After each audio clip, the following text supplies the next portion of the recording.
Hello all of you and welcome to Book My educator.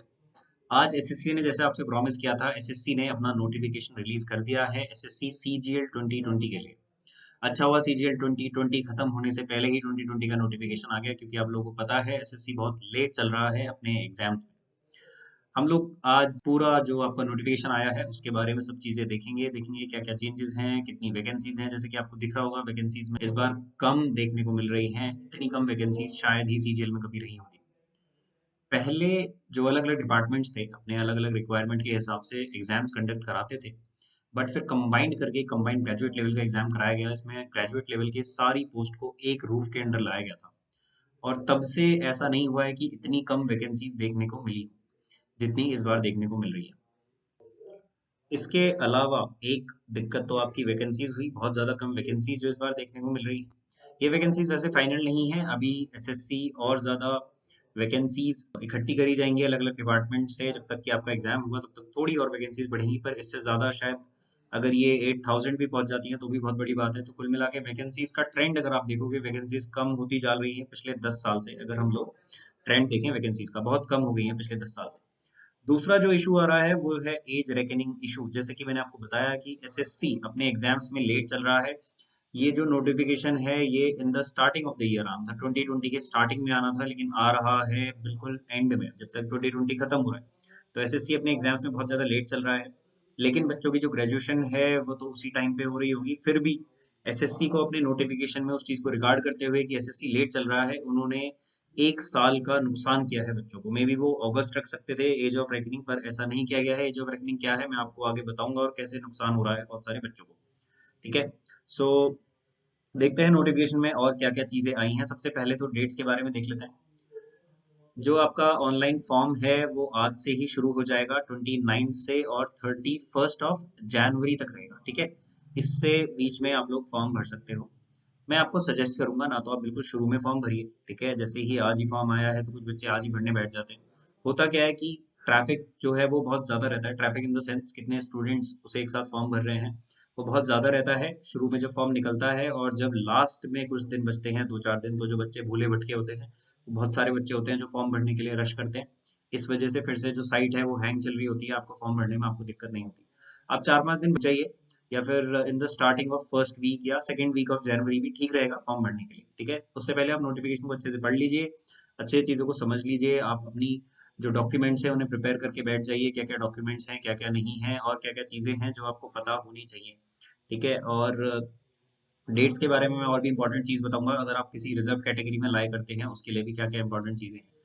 Last time में भी वही issue रहता है, जैसे मैंने बताया, साइट बहुत ज़्यादा आपकी हैंग चलेगी कभी कभी। जैसे आपने देखा सीएचएसएल का भी फॉर्म आया था, उसे 2 बार एक्सटेंड किया गया।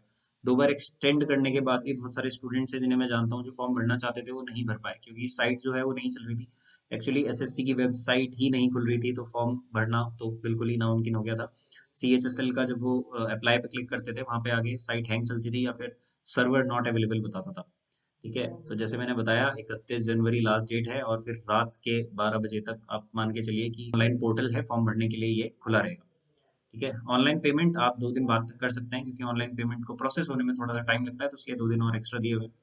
लेकिन जैसे मैंने कहा, आप फर्स्ट या फिर सेकेंड वीक ऑफ जनवरी में फॉर्म भर दीजिए। ठीक है। वो आपके लिए बिल्कुल सही रहेगा। 10 तारीख के आसपास से आप ट्राई करिएगा, 15 तारीख के आसपास तक आप फॉर्म भर देंगे, और वो बेस्ट आपका टाइम रहेगा फॉर्म भरने के लिए। आगे देखते हैं, अगर आप ऑफलाइन फॉर्म भरना चाहते हैं, ऑफलाइन फॉर्म भरना चाहते हैं, वैसे प्रेफर करिएगा कि ऑनलाइन ही आपका जो चालान है ऑनलाइन पेमेंट हो। ऑफलाइन चालान आप जमा कर सकते हैं, जो कि आप चालान जनरेट करते हैं किसी बैंक में जाके, और फिर चालान की रिसिप्ट का नंबर आप उस पर डालते हैं अपने ऑनलाइन पोर्टल पे। तो वैसे अगर ऑनलाइन हो जाए पेमेंट तो ज़्यादा अच्छा है, बट अगर आपके पास ऐसा कोई ऑप्शन नहीं मिल रहा है तो ठीक है, ऑफलाइन भी आप भर सकते हैं। तो उसमें आप देखोगे कि 2-3 दिन और एक्स्ट्रा दिए हुए हैं, क्योंकि वर्किंग आवर्स की बात होती है बैंक्स की। संडे को बैंक्स नहीं खुलते हैं, सैटरडे को भी हाफ डे रहता है, तो इस वजह से आपको बहुत ज़्यादा दिक्कत आ सकती है। Last date of payment through चालान आपकी 6 दी हुई है।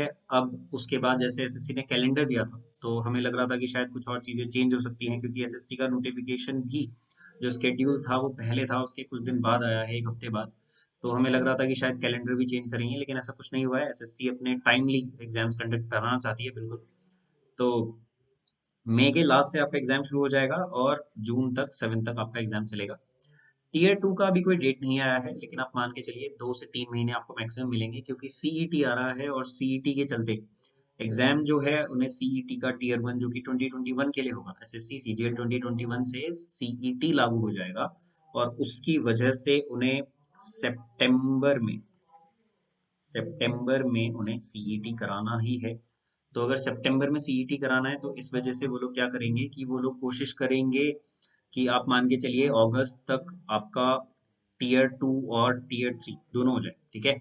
तो अगर अगस्त होता है 8th मंथ, आप मान के चलिए 6 में हो रहा है, तो आपको देखोगे तो आपको सिर्फ 2 मंथ्स मिलेंगे। तो मैं आपसे ये भी कहना चाहूंगा यहाँ पे, अगर आप लोग एसएससी के लिए पहली बार प्रिपरेशन कर रहे हैं या फिर पहले 18 और 19 का एग्जाम दे चुके हैं, तो आप सीजीएल टीयर 1 टीयर 2 की और टीयर 3 की प्रिपरेशन एक साथ लेके चलें। टीयर 3 के लिए अगर आप हफ्ते में 1-2 दिन भी निकाल लेंगे, इसमें आप लोग सारा एसए प्रेससी या लेटर वगैरह की प्रैक्टिस कर लेंगे, देख लेंगे 2-3 घंटे भी, तो भी आराम से हो जाएगी। क्योंकि मैंने बहुत सारे स्टूडेंट्स को देखा है वो बिल्कुल लास्ट टाइम पे प्रिपरेशन शुरू करते हैं और उस टाइम पे वो बहुत टेंस्ड होके बहुत एंग्जाइटी के साथ प्रिपरेशन करते हैं, क्योंकि एग्जाम के लिए 2-3 दिन बचे होते हैं। जैसे इस बार 19 में देखने को मिला कि कुछ बच्चों का इनका 18th को एग्जाम था, उसके बाद 22 को उनका टीयर 3 का एग्जाम था, 18th को उनका टीयर 2 का एग्जाम था और 22 को उनका टीयर 3 का एग्जाम था। तो उन्हें 2-3 दिन बीच में मिले होंगे, ठीक है, और एग्जाम के बीच में कहीं और सिटी में पढ़ रहा है तो आने जाने में भी टाइम लगता है। तो इसलिए बिल्कुल भी टाइम नहीं मिला है उन्हें, और उनका जो टीयर 3 है वो बहुत ज्यादा बेकार गया है कुछ बच्चों का। फिर अनएक्सपेक्टेडली प्रिसाइज राइटिंग इस बार आ गया था और उस वजह से भी बहुत ज्यादा दिक्कत देखने को मिली। तो मैं कहूंगा कि टीयर 2 टीयर 3 टीयर 1 कुछ टीयर 1 टीयर 2 में कुछ बहुत ज्यादा डिफरेंस नहीं देखने को मिलेगा आपको। इंग्लिश और मैथ बिल्कुल सेम रहेगी, रीजनिंग और जीएस आपको पढ़नी ही है। तो इंग्लिश और मैथ्स आप इस हिसाब से लेके चलिए कि आप टीयर 2 के लिए प्रिपेयर रहें, और बीच बीच में जैसे मैंने कहा टीयर 3 के लिए भी थोड़ा थोड़ा प्रिपेयर करते रहिए, ठीक है। आगे चलते हैं। इंपॉर्टेंट डेट्स में एक और चीज कि इंपॉर्टेंट डेट्स में जो क्रूशियल डेट है आपकी सर्टिफिकेशन की, तो यहाँ पे लिखा है क्रूशियल डेट फॉर क्लेम, आपका जो भी रिजर्व कैटेगरी है और कोई भी अदर आपको बेनिफिट चाहिए, जैसे कि फी कंसेशन में होता है, रिजर्वेशन में होता है, एज रिलैक्सेशन या कुछ भी अदरवाइज स्पेसिफाइड होता है, वो क्लोजिंग डेट से पहले पहले आपका सर्टिफिकेट बना होना चाहिए। ऐसा नहीं होना चाहिए कि आप डॉक्यूमेंट वेरिफिकेशन के लिए जा रहे हैं और डॉक्यूमेंट वेरिफिकेशन वाले दिन से 3-4 दिन पहले का आपका ओबीसी का या एससी एसटी का सर्टिफिकेट है या ईडब्ल्यूएस का सर्टिफिकेट है, वो बहुत ज्यादा काम नहीं करेगा, वहां पर आपको प्रॉब्लम हो सकती है। तो कोशिश करिए कि जल्दी से जल्दी आप अपना सर्टिफिकेट बनवा लें, ठीक है। और क्योंकि अगर मैं बात करूं सर्टिफिकेट्स की, तो शायद हफ्ते से 10 दिन लगेगा आपको किसी भी सर्टिफिकेट को बनवाने में। तो जल्दी से आप सर्टिफिकेट बनवा लीजिए, अभी भी अगर आप बनवाएंगे तो आपके पास 1 महीना है। ओबीसी के सर्टिफिकेट को लेके पहले बहुत ज्यादा प्रॉब्लम हो चुकी है। दूसरी चीज ये है कि यहाँ पे जो क्रूशियल डेट के बारे में, जिसकी क्रूशियल डेट के बारे में बात की गई है, वो क्या है। क्रूशियल डेट यहाँ पे है आपका 31 जैन, ठीक है, जो आपका लास्ट डेट है फॉर्म भरने के लिए, ठीक है, जो आपका लास्ट डेट है फॉर्म भरने के लिए, वही आपकी यहाँ पे क्रूशियल डेट है। तो उस डेट से पहले पहले लिखा भी हुआ है will be the closing date, ठीक है, crucial date will be the closing date of receipt of online application. Receipt of online application की क्रूशियल डेट से पहले पहले आपका सर्टिफिकेट बना होना चाहिए। वैसे तो ओबीसी के लिए अगर मैं पर्टिकुलरली बात करूं, तो यहाँ पे दिया हुआ है कि आप क्रीमी लेयर में लाई नहीं करनी चाहिए, और वो भी अगेन क्रूशियल डेट पे। तो ओबीसी सर्टिफिकेट को लेके पहले बहुत ज्यादा प्रॉब्लम हो चुकी है, डेट्स को लेके कि किस डेट को आपका ओबीसी का सर्टिफिकेट बना होना चाहिए। तो पहले सुप्रीम कोर्ट ने बोला था कि जिस दिन फॉर्म भरा गया है उससे 3 महीने पहले, फिर कुछ और उनका वर्डिक्ट आया था, तो ऐसे 2-3 वर्डिक्ट आए हैं, लेकिन लास्ट में एक वर्डिक्ट आया है कि एनी विच वेज आपका किसी भी टाइम में ओबीसी का सर्टिफिकेट होना चाहिए।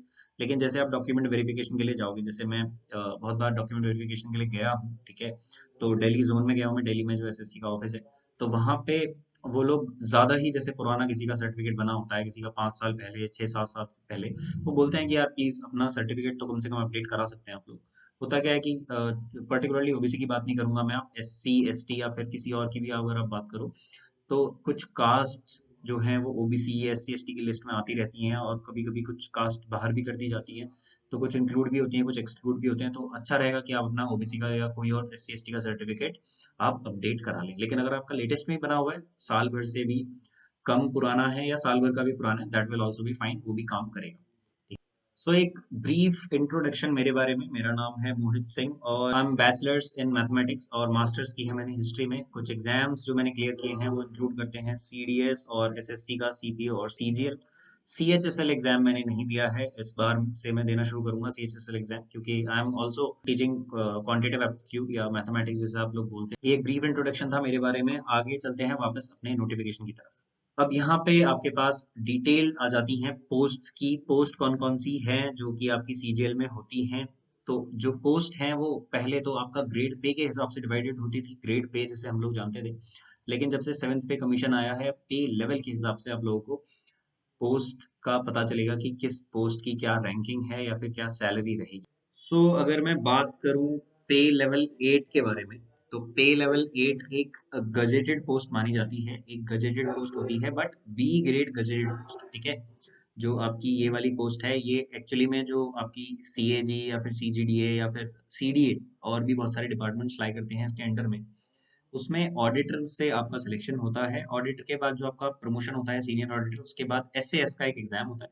एसएएस का एग्जाम देके आप प्रमोट हो सकते हो, वैसे तो डबल एओ की पोस्ट पे, जैसे असिस्टेंट ऑडिट ऑफिसर बोलते हैं या अकाउंट ऑफिसर बोलते हैं, ठीक है। या फिर अब पिछले 3 साल से सीजीएल ने, एसएससी ने ये डायरेक्टली भी इसका रिक्रूटमेंट लेना शुरू कर दिया है सीजीएल के थ्रू। तो अकेली इकलौती बी ग्रेड गजेटेड पोस्ट है एसएससी सीजीएल के थ्रू, ठीक है। बाकी बी ग्रेड पोस्ट बहुत है, लेकिन कोई भी गजेटेड पोस्ट नहीं है।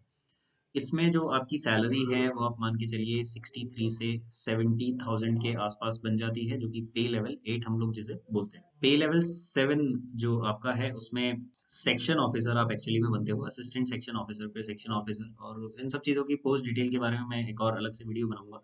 तो जो आपके पास डिपार्टमेंट है वो है CSS, central secretariat services, intelligence bureau, ministries, जो जितनी भी आपके पास मिनिस्ट्रीज होती हैं, एयरफोर्स हेडक्वार्टर है ये, अदर मिनिस्ट्रीज ऑर्गेनाइजेशन, बहुत सारी मिनिस्ट्रीज और ऑर्गेनाइजेशन है जिसमें सेक्शन ऑफिसर्स की जरूरत पड़ती है, तो वो रिक्रूटमेंट यहाँ के थ्रू होता है।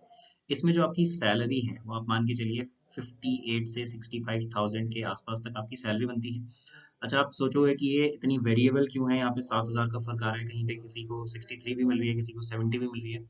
एक्चुअली में जो एसएससी है या बाकी भी जो गवर्नमेंट जॉब्स हैं, उन्होंने टीयर फर्स्ट, सेकंड और third, tier first city, second, three और थर्ड सिटी में डिवाइड किया हुआ है, जिसके हिसाब से आपका H R D A T A जो है वो चेंज होता रहता है, परसेंटेज जो H R D A T A का है, ठीक है। और उसकी वजह से आपका जो सैलरी है उसमें बहुत ज्यादा डिफरेंस आपको देखने को मिलेगा सेम पे लेवल पे, ठीक है।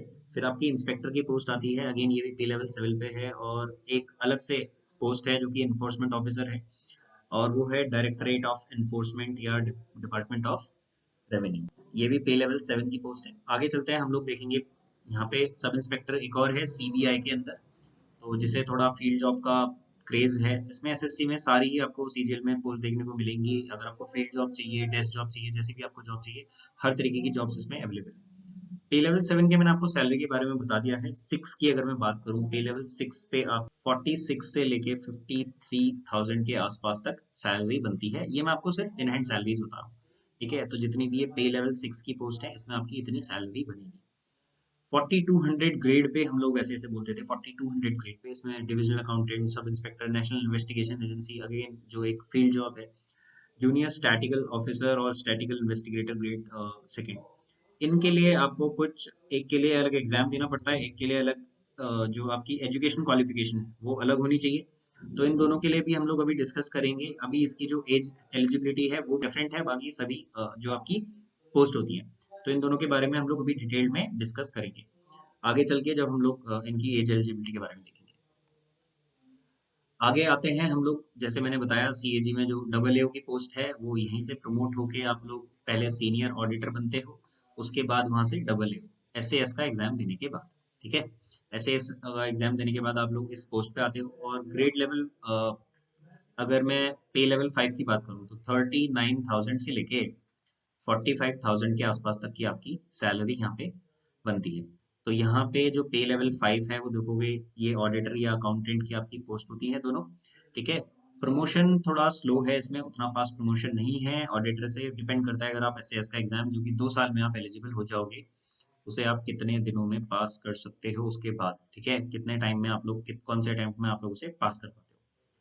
उसके बाद आपका सीनियर सेक्रेटरीट असिस्टेंट या फिर यूडीसी जिसे हम लोग बोलते हैं, अपर डिवीजन क्लर्क। डिपार्टमेंट्स मैंने यहाँ पे लिखा हुआ है कौन कौन से डिपार्टमेंट हैं। ये सीजीए या सीजीडीए में मेनली आपका ऑडिटर की जॉब होती है, और अकाउंटेंट या जूनियर अकाउंटेंट की पोस्ट भी सेम डिपार्टमेंट्स में ही होती है। यूडीसी में आपको मिनिस्ट्रीज मिलेंगी, ठीक है। यहाँ पे पे लेवल 4 शुरू हो जाता है फिर, और पे लेवल 4 की अगर मैं बात करूँ, तो ये आपकी 34 से लेके 39,000 या 40,000 के आसपास तक की इन हैंड सैलरी बनेगी। ठीक है, इसमें टैक्स असिस्टेंट होता है, सब इंस्पेक्टर होता है। सबसे कम जिसकी मेरिट जाती है वो आपका टैक्स असिस्टेंट होता है, सीबीडीटी और सीबीईसी में। अब ये डीटी होता है डायरेक्ट टैक्स, जैसे हम लोग इनकम टैक्स बोलते हैं, और ईसी होता है एक्साइज एंड कस्टम, जिसे आप लोग एक्साइज के नाम से जानते हो। वैसे तो अब एक्साइज को बदल के गुड्स कर दिया है, तो जो इंस्पेक्टर होता था एक्साइज इंस्पेक्टर, उसे अब लोग हम जीएसटी इंस्पेक्टर बोलने लगे हैं, क्योंकि आपको पता है कि चेंज कर दिया है सीबीईसी में एक्साइज कस्टम को जीएसटी में चेंज कर दिया है। उसके बाद आता है आपका सीबीआई में नार्कोटिक्स, ये भी पे लेवल 4 की जॉब है। सीबीआई नार्कोटिक्स में आपकी सब इंस्पेक्टर की पोस्ट आती है। एज एलिजिबिलिटी जैसे बहुत ज्यादा इशू चल रहा है, जैसे हम लोग एज ऑफ रेकनिंग कहते हैं। एज ऑफ रेकनिंग का मतलब किस दिन से आप हिसाब लगाएंगे एज का। तो एसएससी सीजीएल जो कि 2020 का आप लोग नोटिफिकेशन देख रहे हैं, सीजीएल 2020 का अगर मैं नोटिफिकेशन देखूं तो ये उस स्टूडेंट के लिए होना चाहिए था जिसने 2020 में अपनी ग्रेजुएशन करी है। ठीक है, अगर 2020 में ग्रेजुएशन करी है तो वो उस साल एलिजिबल होना चाहिए था। या फिर जो लास्ट ईयर स्टूडेंट है, जो एक स्टूडेंट है जो जिसका लास्ट ईयर है एसएससी का अटेम्प्ट देने के लिए, उसके लिए भी ये नोटिफिकेशन सीजीएल 2020 का है। उसमें वो अगर एलिजिबल होता तो इस साल एसएससी ने ये एज ऑफ रेकनिंग चेंज करने पे उस स्टूडेंट को बाहर कर दिया है। ऐसे बहुत सारे स्टूडेंट हैं जो बाहर हो जाएंगे।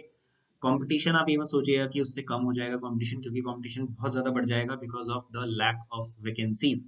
वैकेंसीज बहुत कम है इस बार, तो इस वजह से कंपटीशन बहुत ज्यादा रहेगा। ऐसा नहीं है कि उसकी वजह से कंपटीशन कम हो जाएगा।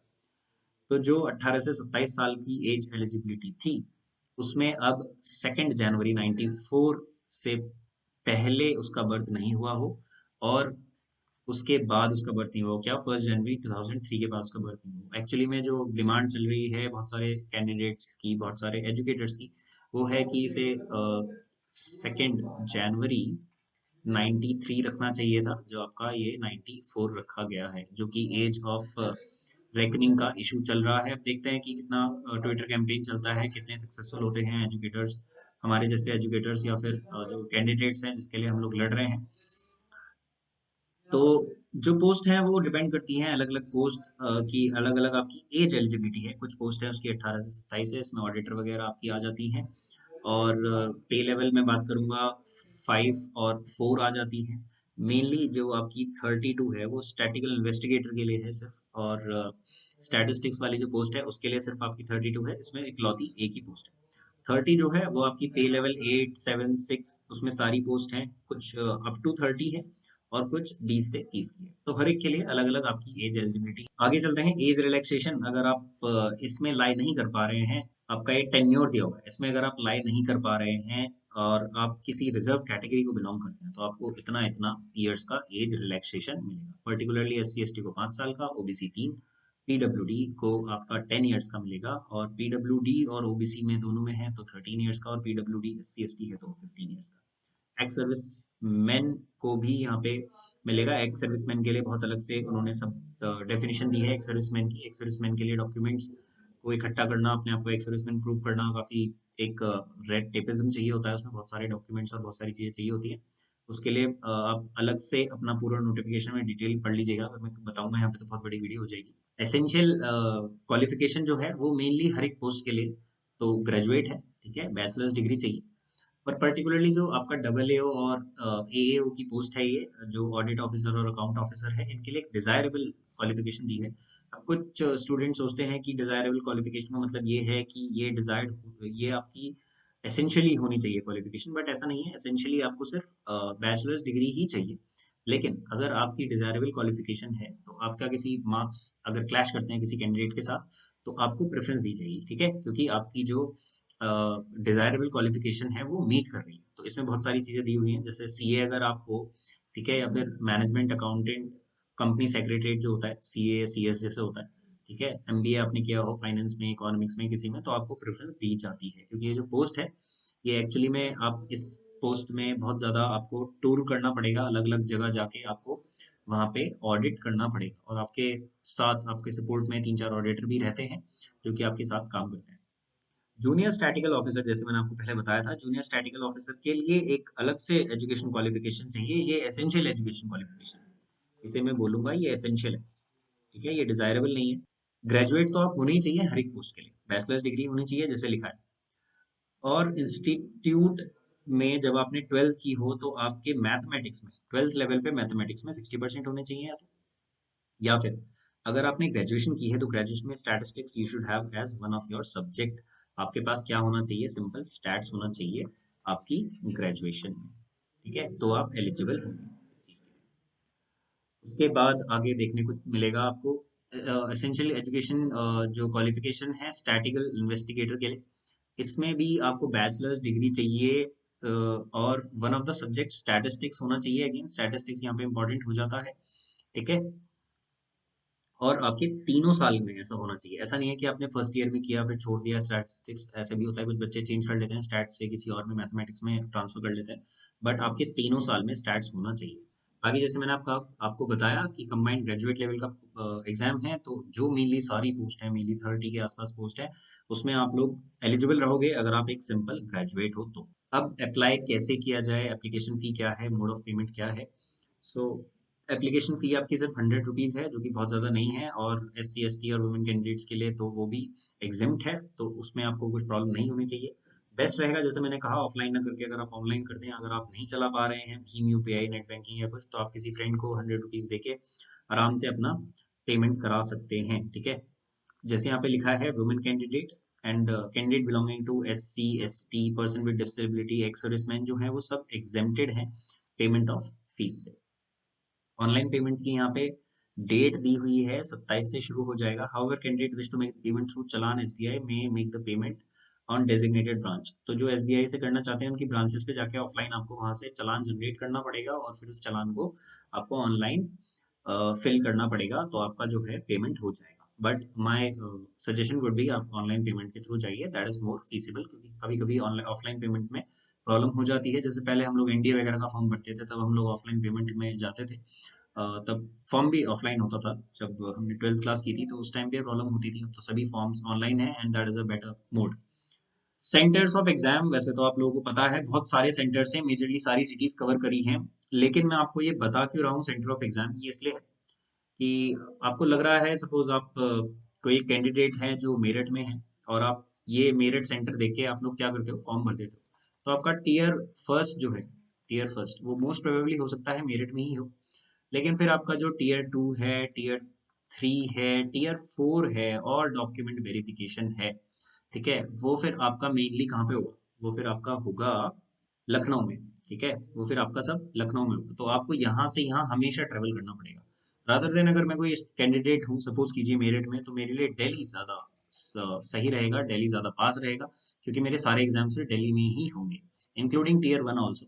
तो आप जोन चूज करते हो, एक्चुअली आप सेंटर चूज नहीं करते हो, आप सिटी नहीं चूज करते हो, आप समझने वाली ये बात है, आप सिटी नहीं चूज करते हो, आप एक जोन चूज कर लेते हो। तो ये जो सेंट्रल जोन है, अगर आपने ये डाल दिया है तो उसमें बिहार और उत्तर प्रदेश आ सकता है। हो सकता है आपका टीयर 3 का एग्जाम कहीं पे पटना में पड़ जाए, तो यहाँ से यहाँ तक जाने में आपको बहुत ज्यादा दिक्कत हो जाएगी। तो आप अपना जो जोन है वो ऐसे चूज कीजिए कि आपको बाकी सारे जो टीयर्स हैं वो देने में डिफिकल्टी ना हो, क्योंकि बहुत बार बहुत दूर जाने के बाद इंसान इतनी थकान हो जाती है, इतनी ज्यादा प्रॉब्लम हो जाती है ट्रैवल करने में, कभी ट्रेन लेट हो रही है, कभी कुछ हो रहा है, उसकी वजह से एग्जाम भी छूट सकता है। आप एक दिन पहले भी जाओगे तो भी इतना ट्रैवल करने के बाद इंसान का वो माइंड सेट या वो मनोस्थिति नहीं रहती, तो इसलिए ज्यादा अच्छा है कि आप जोन जो है बहुत देख के चूज करो। ठीक है, तो बहुत सारे जोन है, जैसे एक नॉर्थ जोन हो गया, इसमें मैंने बताया दिल्ली है, तो दिल्ली होगा, या फिर मेनली दिल्ली, अगर आप सेंटर डालते हो तो दिल्ली ही आपके एग्जाम पढ़ते हैं, तो अगर आप NCR रीजन में ही बिलोंग करते हो तो I will really prefer to you कि आप दिल्ली ही सेंटर डालो।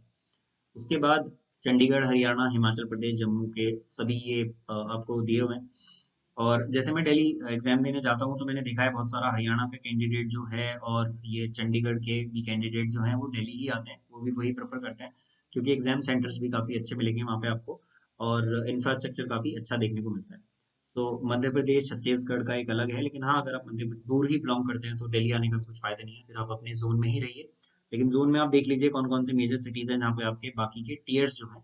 फिर नॉर्थ ईस्ट वालों के लिए एक अलग रीजन है, सदर्न के लिए है, ईस्टर्न रीजन अलग दिया हुआ है, कर्नाटका, केरला, लक्षद्वीप, कर्नाटका के लिए अलग दिया हुआ है एक। ठीक है, और एक वेस्ट के लिए अलग से रीजन दिया हुआ है, इसमें गुजरात, महाराष्ट्र वगैरह सब। आ जाते हैं एग्जाम की तरफ। एग्जाम कैसा कैसा होता है, क्या क्या मेरिट रहती है, और क्या आपको एग्जाम देखने को मिलेगा। अब यहाँ पे आपका जो टीयर 1 का एग्जाम है, जिसे हम लोग प्रीलिम्स कहते हैं, प्रीलिम्स के एग्जाम में आपको रीजनिंग मिलेगी, जर्नल्स अवेयरनेस मिलेगी, इसी में करंट अफेयर्स भी होते हैं। ठीक है, इसका कोई अलग से नहीं होता है। तो इसी में करंट अफेयर्स भी होते हैं और मेनली करंट अफेयर्स की जो वेटेज है वो काफी रहता है यहाँ पे। क्वांटिटेटिव एप्टीट्यूड जो आपकी मैथमेटिक्स है वो आपको देखने को मिलेगी और इंग्लिश रहेगी आपकी। तो सबके बराबर बराबर नंबर ऑफ क्वेश्चंस रहेंगे, लेकिन हर एक क्वेश्चन जो है वो 2 मार्क्स का है। हर एक क्वेश्चन कितना है? 2 मार्क्स का। तो आपके ये बन जाते हैं कितने? 200 मार्क्स। ठीक है, 200 मार्क्स बन जाते हैं। 1/4 नेगेटिव मार्किंग है। 1/4 नेगेटिव मार्किंग है तो 0.5 मैं कहूंगा आपके मार्क्स कटे जाते हैं किसी भी रॉन्ग अटेम्प्ट के लिए। अगर आप कोई रॉन्ग अटेम्प्ट करते हैं तो आपका आधा नंबर काट लिया जाता है। ठीक है, क्योंकि एक क्वेश्चन जो है वो 2 नंबर का है। एक क्वेश्चन जो है आपका 2 नंबर का है तो आपका आधा मार्क काटा जाता है हर एक गलत आंसर के लिए। उसके बाद टीयर 1 जैसे आप क्लियर करेंगे, जिसकी की मेरिट मैं मान के चलता हूँ 140 प्लस ही रहने वाली है। अभी तो पिछले 2-3 साल से जो ट्रेंड चल रहा है वो कम से कम आप इतनी तो मान के ही चलिए। और इसमें भी आप ये सोचिए चलिए कि आपको 160 से 170 तो कम से कम अटेम्प्ट करना ही है, अगर आप लोग फाइनली एक अच्छा स्कोर बनाना चाहते हैं जिससे आपको कोई इंटरव्यू पोस्ट मिल जाए। तो ये तो मिनिमम है 160 टू 170। उसके ऊपर अगर आपके आते हैं तो वेल एंड गुड है, बहुत अच्छा है। आपके पास फिर चॉइसेस भी रहेगी पोस्ट मिलने के बाद जोन में, प्रेफरेंस में। लेकिन 140 अगर आप सिर्फ मेरिट क्लियर कर रहे हैं, सपोज 147 मेरिट है और आपकी 147 मार्क्स ही है, 148 मार्क्स है, तो आपके लिए बहुत बड़ा चैलेंज हो जाएगा फिर टीयर 2 टीयर 3 के लिए। और वो बहुत ज्यादा हेल्दी नहीं रहेगा आपके लिए। तो ज्यादा अच्छा है कि आप प्री में अच्छे से अच्छा स्कोर करके चलिए। ठीक है, क्वांट और इंग्लिश बिल्कुल सेम रहती है जैसी टीयर 2 की रहती है। टीयर 2 की जैसी रहती है, बिल्कुल सेम रहती है आपकी क्वांट और इंग्लिश। और जर्नल इंटेलिजेंस एंड रीजनिंग, जैसे हम लोग रीजनिंग ही बोलते हैं, और जीएस। ठीक है, ये दोनों आपको एक्स्ट्रा पढ़नी पड़ती है प्री के लिए, सिर्फ टीयर 1 के लिए। टीयर 2 पे आते हैं। ठीक है, टीयर 2 में एग्जाम जो एसेंशियली आपके होते हैं, जो हर एक स्टूडेंट को देते हैं, वो है पेपर 1 और पेपर 2। ठीक है, ये आपका हर एक कैंडिडेट को देना है। ये इसे मैं बोलूंगा ये कंपल्सरी एग्जाम है। ये हर एक स्टूडेंट को देना है। कुछ हैं जो स्टैटिकल इन्वेस्टिगेटर के लिए, जूनियर जेएसओ के लिए प्रेफर करते हैं, उस कैंडिडेट को स्टैटिस्टिक्स का एग्जाम देना है। जो डबल एओ की पोस्ट के लिए प्रेफर करते हैं उन्हें पेपर 4 भी देना होगा। तो कुल मिला के यहाँ से आप देखोगे 400 मार्क्स बनते हैं। ठीक है भाई, टीयर 2 में जो जनरल कैंडिडेट है, जनरल कैंडिडेट में उसे बोल रहा हूँ, रिजर्वेशन कैटेगरी के हिसाब से मत सोचिएगा, जिसे सिर्फ पेपर 1 और पेपर 2 देना है, कंपलसरी एग्जाम देना है, उसके लिए 400 मार्क्स का हो गया टीयर 2। लेकिन जिस कैंडिडेट को जेएसओ का एग्जाम देना है, जूनियर स्टैटिकल ऑफिसर या फिर डबल एओ के लिए, ये जेएसओ के लिए है, ये डबल एओ के लिए है, उसके लिए ये जो आपका पेपर है ये 600 नंबर का हो जाता है। डिपेंड करता है आप प्रेफर करना चाहते हो इन दोनों पोस्ट को या फिर नहीं। उसके बाद आपका टीयर 3 का एग्जाम होगा। भाई आप टीयर 2 का टीयर फर्स्ट दोगे, ठीक है, फिर आप टीयर 2 दोगे, उसके बाद आपका टीयर 3 का एग्जाम होगा। टीयर 3 एक डिस्क्रिप्टिव पेपर होता है जो कि इंग्लिश या हिंदी में आपको देने की चॉइस होती है, लेकिन बहुत ध्यान से आपको भरना पड़ता है। वहां पे आपको इंग्लिश देना है, हिंदी देना है, या फिर और टिक भी करना होता है। उसमें एस से आता है, एफएससी लेटर एप्लीकेशन। ठीक है, यहाँ पे एक्सेट्रा भी लिखा हुआ है, तो हो सकता है कुछ और भी देते हैं। जैसे सीएचएसएल का टीयर 2 होता है, ये सेम आप मान के चलिए, ऐसा ही बिल्कुल आपका डिस्क्रिप्टिव का पेपर होता है एसएससी का। ठीक है, एसएससी के लिए एक पर्टिकुलरली बात मैं ये कहूंगा कि अगर आप एलिजिबल हैं एज के हिसाब से, तो आपको सीएचएसएल, सीजीएल और सीपीओ तीनों एग्जाम देने चाहिए। मैं इसलिए बोल रहा हूँ कि हो सकता है आपको सीपीओ के थ्रू एसआई की जॉब लेनी हो, आपको फील्ड जॉब का या फिर यूनिफॉर्म जॉब का बहुत ज्यादा मन हो। लेकिन सीजीएल और सीएचएसएल भी अगर आप देंगे, आप सीपीओ कैंडिडेट होने के साथ साथ, तो आपको एक पेपर देने की जो हैबिट होती है उससे बहुत ज्यादा फायदा लगेगा। और पेपर में जो प्रेशर आपके ऊपर आता है उसे झेलने में बहुत ज्यादा आपको मदद मिलेगी, आपको आदत पड़ेगी उस चीज की कि कैसे आपको उस माहौल में अपने आप को ढालना है। और जितना आप एग्जाम देते रहेंगे, एसएससी का जो ट्रेंड है वो भी आपको ज्यादा पता चलता रहेगा। क्योंकि आप देखोगे जो ट्रेंड जो है वो एक ही तरीके का चलता है, और उसमें फिर वो सारे एग्जाम जो सीपीओ के हुआ, आपका सीजीएल हुआ, सीएचएसएल हुआ, उसमें तीनों को सेम तरीके से वो कंडक्ट कराते हैं। तो ये 100 मार्क्स का होगा। तो एक कोई जनरल कैंडिडेट, अगेन जो मैं कह रहा हूँ कि जो सिर्फ कंपलसरी पेपर्स दे रहा है टीयर 2 के, सो जैसे मैंने आपसे बताया कि एक जो कैंडिडेट है अगर वो टीयर फर्स्ट का एग्जाम देता है जिसके 200 मार्क्स का होगा उसका एग्जाम, टीयर 2 का एग्जाम देगा वो, उसका वो 400 मार्क्स का होगा, और टीयर 3 का एग्जाम वो देगा तो वो 100 मार्क्स का होगा, तो उसके 700 मार्क्स आ जाएंगे। लेकिन अगर कोई ऐसा कैंडिडेट है जो इसमें जेएसओ या फिर डबल एओ का एग्जाम दे रहा है, तो उसके 200 मार्क्स और एक्स्ट्रा आ जाएंगे। तो यहाँ पे उसके लिए जो मेरिट होगी वो 900 मार्क्स में से आएगी। ठीक है, नॉर्मली अभी जो देखा जा रहा है, आप 550 के आसपास से 600 के आसपास मेरिट बहुत ज़्यादा जा रही है, इसलिए मैं आपको बता रहा हूँ। अगर आप इतने मार्क्स ले आते हो 700 में से तो आपके सिलेक्शन के चांसेस काफ़ी अच्छे हैं। 2019 का अभी कुछ रिजल्ट नहीं आया है। 2018 का जो सीजीएल है आपका, उसका डॉक्यूमेंट वेरिफिकेशन है, जिसके लिए हम लोग को अभी जाना है 27 जनवरी। आई सपोज डेट दी हुई है 27 जनवरी को आपका डॉक्यूमेंट वेरिफिकेशन है। ठीक है, इसका टीयर 4 भी हो चुका है। अच्छा, टीयर 3 के बाद एक टीयर 4 होता है। ठीक है, उसके बारे में मैं अभी आपको बताऊंगा। तो ये टीयर 4 जो होता है, इसे हम लोग स्किल टेस्ट बोलते हैं। तो दो तरीके की लिस्ट आएंगी आपके पास। ठीक है, एक लिस्ट होगी जिसमें सीपीटी के लिए आप क्वालिफाई होगे, एक होगी जो डीएसटी के लिए होगी। एक्चुअली जो एसएससी ने अपना तरीका बताया है वो ये है कि आपकी जो इंटरव्यू पोस्ट होती थी पहले, इंटरव्यू पोस्ट होती थी उसके लिए ये सीपीटी कराते हैं, और जो नॉन इंटरव्यू पोस्ट होती थी उसके लिए डीईएसटी। ठीक है, तो जो इंटरव्यू पोस्ट के लिए जाएगा सीपीटी देने, कंप्यूटर प्रोफिशिएंसी टेस्ट, उसका डीईएसटी तो हो गई। ठीक है, उसमें एक जो मॉड्यूल होता है वो डीईएसटी का भी होता है। और उसके बाद उसमें और एक्स्ट्रा चीजें होती हैं, जैसे कि वर्ड चलाना, spreadsheet, PPT banana, generation of slide. ठीक है, और ये जो आपकी grade pay, higher grade pay की पोस्ट है उनके लिए, हर एक के लिए नहीं है। आपको, आप स्किप भी करना चाहो तो स्किप भी कर सकते हो, लेकिन आई वुड रियली प्रेफर कि पता नहीं चलता है आपको कौन सी पोस्ट मिल रही है। अगर आपको कोई पोस्ट मिल जाती है फाइनली, ठीक है, और आपका फिर उस पोस्ट के हिसाब से सीपीटी या डीईएसटी क्लियर नहीं है, तो फिर आपको वो पोस्ट नहीं मिलेगी। आप शुरू से नेक्स्ट ईयर का फॉर्म भरोगे और फिर से पूरा प्रोसेस कंप्लीट करोगे। तो इसलिए ज्यादा अच्छा है कि इसे आप बहुत ध्यान से शुरू से ही लेके चलें अपने साथ। थोड़ा टाइम मिल जाता है वैसे टीयर 3 के बाद आपको डीईएसटी सीपीटी के लिए प्रिपेयर करने के लिए, अभी तक तो यही देखने को मिला है। हो सकता है एसएससी इस बार थोड़ा सा चीजों को स्पीड अप कर दे और आपको टाइम भी ना मिले।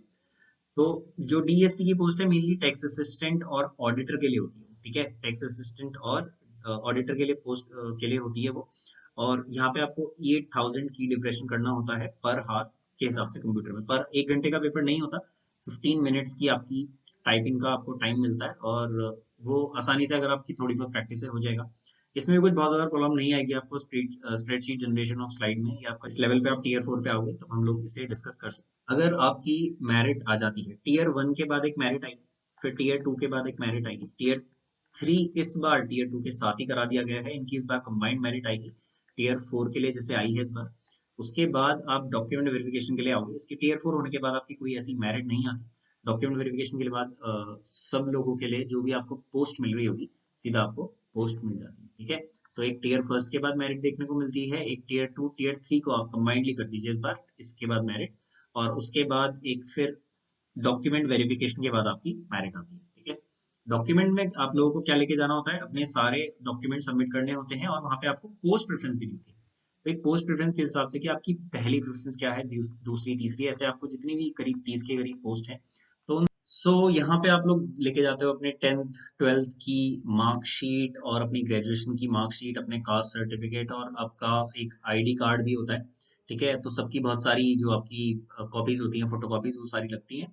और उसके बाद आपको पोस्ट प्रेफरेंस, जैसे मैंने बताया, पोस्ट प्रेफरेंस भरनी होती है। पोस्ट प्रेफरेंस के हिसाब से आपके मेरिट के हिसाब से, इतने आपके मार्क्स बन रहे होते हैं, उसके हिसाब से आपको एक पोस्ट मिलती है। फिर देखा जाता है आप उस पोस्ट के लिए एलिजिबल हैं या नहीं है। फिर देखा जाता है उस पोस्ट के लिए अगर सीपीटी या डीईएसटी जो मैंने बताया टीयर 4 में चीजों की जरूरत है, वो आपने पास किया हुआ है नहीं किया हुआ है। अगर सारी चीजें सही रहती हैं तो आपको वो पोस्ट मिल जाती है, और आपकी जो फाइनल एक मेरिट आती है जिसमें आपकी पोस्ट जो है वो क्वालिफाई कर दी जाती है। उसके बाद और मेरिट्स आती हैं जोन के लिए। आपको जोन भरने के लिए फिर आया जाएगा।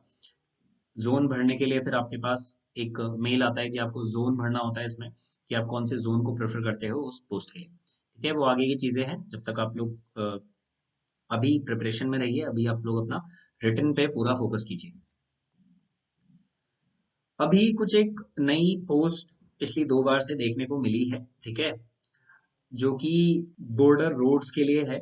बॉर्डर रोड्स के लिए कोई एक पोस्ट है, और उसमें काफी आपकी फिजिकल मेडिकल एंड्योरेंस की टेस्ट होंगे, फिजिकल स्टैंडर्ड, और लेकिन उनसे अलग आपका कुछ नॉर्मली एक जो है फिजिकल चेक और मेडिकल टेस्ट होता है, जो कि इन सभी पोस्ट के लिए होता है। आप देखोगे ये सारी पोस्ट ऐसी हैं जिसमें आपको थोड़ा बहुत ये आपका बॉर्डर रोड ऑर्गेनाइजेशन है जो मैंने बताया आपको। ठीक है, आपके लिए थोड़ा बहुत आपको थोड़ा सा फिजिकल स्टैंडर्ड और फिजिकल टेस्ट होगा, फील्ड पोस्ट है। ठीक है, आप देखोगे ये क्या है, फील्ड जॉब्स है। तो इसके लिए थोड़ा सा एक फिजिकल स्टैंडर्ड आपको मीट करना होता है, राइट। ये मेनली नोटिफिकेशन रहा। आप थोड़ा सा नोटिफिकेशन में नीचे जाके आप देखेंगे किस टाइम से आप किस तरह से आप वन टाइम पासवर्ड जनरेट कर सकते हो और फिर ऐसे रजिस्ट्रेशन करके अपना फॉर्म भर सकते हो। बट एक जो बहुत अच्छी बात नहीं है इस बार, वो है नंबर ऑफ वैकेंसीज, जो कि आपकी बहुत कम है। होपफुली ये वैकेंसीज थोड़ी सी बढ़ेंगी, मेनली 7,000 8,000 भी पहुंच जाएंगी, तो भी थोड़ा सा हमें लगेगा कि कम से कम सीजीएल 17 जितना है, उससे कम नहीं है। ठीक है, इस बार बहुत ही कम वैकेंसीज देखने को मिल रही है। ट्रेंड जो चल रहा है, वैकेंसीज कम होती जा रही है, इसके लिए हम लोगों को एक साथ होके इकट्ठे होके गवर्नमेंट से क्वेश्चन करना चाहिए कि इतनी कम वैकेंसीज क्यों देखने को मिल रही हैं, वैकेंसीज क्यों नहीं भरी जा रही हैं, क्यों अनएम्प्लॉयमेंट बढ़ाया जा रहा है। चलिए, मिलते हैं आपको नेक्स्ट टाइम, जब भी हम लोगों के पास कोई नया अपडेट आएगा हम आपको बताते रहेंगे इसी चैनल पे।